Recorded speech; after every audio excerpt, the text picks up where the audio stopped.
Ku? Banoj në zonë e Levanit, ishtë në Bej e Levanit.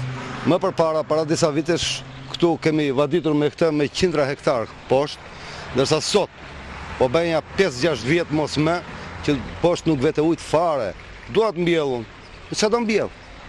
Unë zvin ujë, kanali... Pse nuk vjen ujtë? Zvin ujë se s'ka kanal, është prishur... Je di që janë disa shoqata që merren me Dim kanal? që janë shoqatat, po shoqatat thonë që ne s'kemi forcë, s'kemi para, s'kemi fonde.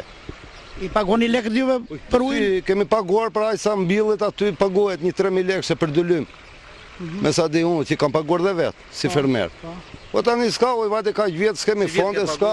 Jo, po s'kam bjell, po bëjt 3 vjetë. Gjithsesi është një shqetësim ky që paraqitet fermeri nga le, por ashtu si ju e nisët bisedën para pak minutash që problemi është që fermerët nuk paguajnë detyrimin që kanë për kanalet ose nuk i pastrojnë kanalet.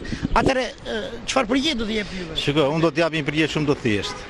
Tashi për menaxhimin e ujit nga kanali kryesor, po në parcele kanë shoqatat. Dhe këtu në Levan kanë shoqat, po se sa funksionon dhe si është organizuar, është problem tjetër që ne nuk kemi të bëjmë me këtë punë. Ne kemi detyrë të bëjmë ujit këtu dhe faktikisht e kemi prurë. Pra është një problem që mbetet dhe ne i bëjmë një apel drejtorisë bujqësisë, kryesisë shoqatave, ai përgjegjësi shoqatave që keni një specialist me të cilin do të merri kontakt dhe mbase ka nevojë që vërtet të ndalen për këtë problem kaq të rëndësishëm që paraqet fermeri këtu në Levan. E ndërkohë ne do të vazhdojmë të takojmë fermerë të tjerë. Është vetëm kjo zonë këtu, po dalësh edhe më poshtë, që janë prishur kanalet, nuk vete ujë, janë me hektar këtu që nuk vaditen.